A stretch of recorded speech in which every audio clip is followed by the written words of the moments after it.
Bumper जीत हासिल की है। अमन गिरी ने विनय तिवारी को बड़े भारी मार्जिन से हराया है। 32,000 से ज्यादा वोटों से ये जीत दर्ज की है अमन गिरी ने। आप देख सकते हैं उत्साह यहाँ पर कार्यकर्ताओं में। बीजेपी के कार्यकर्ता हैं जो जश्न की तस्वीरें सामने आ रही हैं, उनमें आप देखिए नाच गा के अपनी खुशी का इजहार किया जा रहा है। मिठाइयां बंटनी शुरू हो चुकी है। ढोल नगाड़ों की थाप पर अब बीजेपी जश्न की तैयारी में है, क्योंकि एक बड़ी जीत है ये, जहां पर महज 26 साल के अमर गिरी ने विनय तिवारी, जिनको राजनीति की अच्छी समझ है, उनको शिकस्त दी है। गोला गोकर्णनाथ की जनता ने अपना फैसला सुना दिया है और एक बार फिर से कमल को चुना है। आगे अब जितने भी यहाँ पर विकास के कार्य किए जाएंगे उन सब पर कमल यानी कि बीजेपी के ऊपर एक बड़ी जिम्मेदारी रहने वाली है और बीजेपी ने ये बड़ी जिम्मेदारी महज 26 साल के अमन गिरी को दी है। अब ऐसे में जो प्यार, जो विश्वास भर भर कर गोला गोकर्णनाथ की जनता ने अमन गिरी को दिया है, उस प्यार विश्वास को बनाए रखने के लिए खासी मेहनत करनी पड़ेगी अमन गिरी को। ये तस्वीरें आप देख रहे हैं, एक्सक्लूसिव तस्वीरें आपको दिखा रहे हैं। जश्न का माहौल इस समय। समाजवादी पार्टी के विनय तिवारी हारे हैं गोला गोकर्णनाथ उपचुनाव में। नहीं टिक सकी है साइकिल। गोला की जनता ने अपना फैसला सुना दिया है, दिखा दिया है और गोला के रण में बीजेपी के अमन गिरी को बम्पर जीत दिलाई है।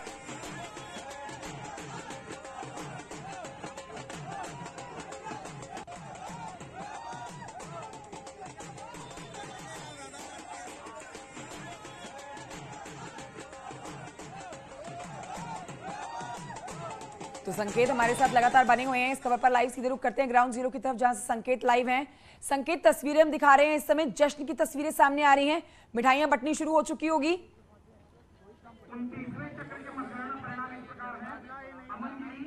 बिल्कुल, देखिए अमन गिरी के जो चाचा हैं वो आप हमारे फ्रेम में देख सकते हैं। अमन गिरी के चाचा मौजूद हैं। सर, क्या कुछ बड़ी जीत हासिल हुई है, क्या कुछ कहेंगे? ले जाएंगे। बड़ी जीत लमसम है 40,000। 40,000 से जीत हुई है। हाँ, बड़ी जीत मिली है आपको। हाँ, बहुत बढ़िया जीत मिली।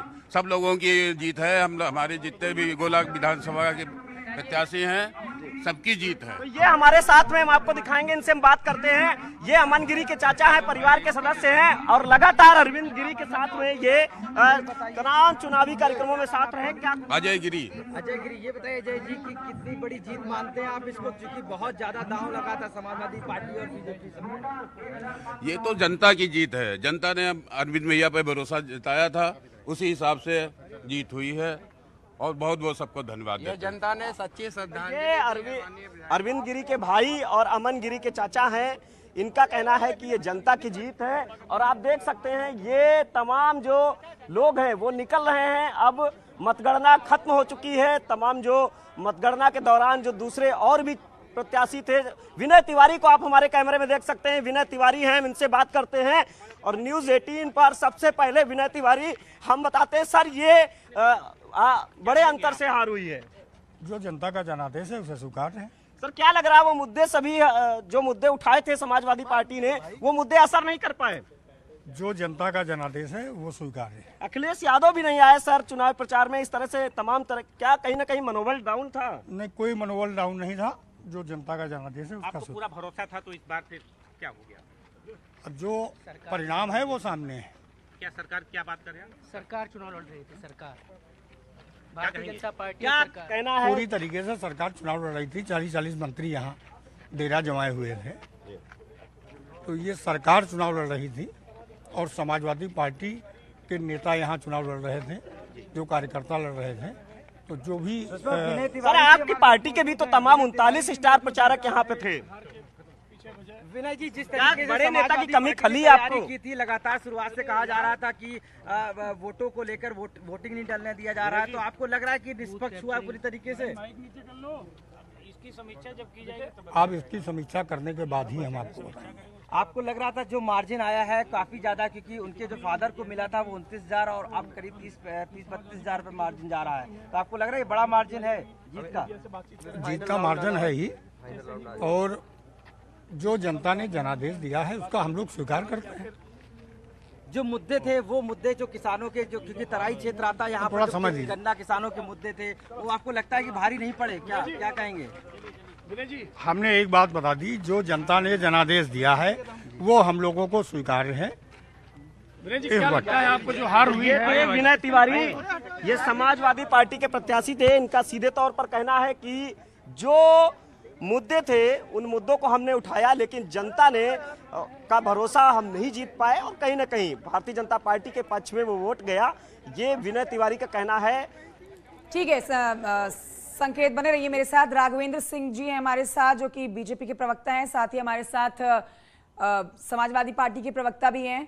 उनकी तरफ भी चलेंगे, हम बातचीत लिंक करेंगे उनसे, लेकिन सबसे पहले राघवेंद्र जी के पास चलते हैं, जो कि बीजेपी के प्रवक्ता हैं। सर, आपको बहुत बहुत मुबारक हो, एक बड़ी जीत दर्ज की है यहाँ पर अमन गिरी ने। क्या इसी तरह की जीत की उम्मीद की जा रही थी बीजेपी की तरफ से?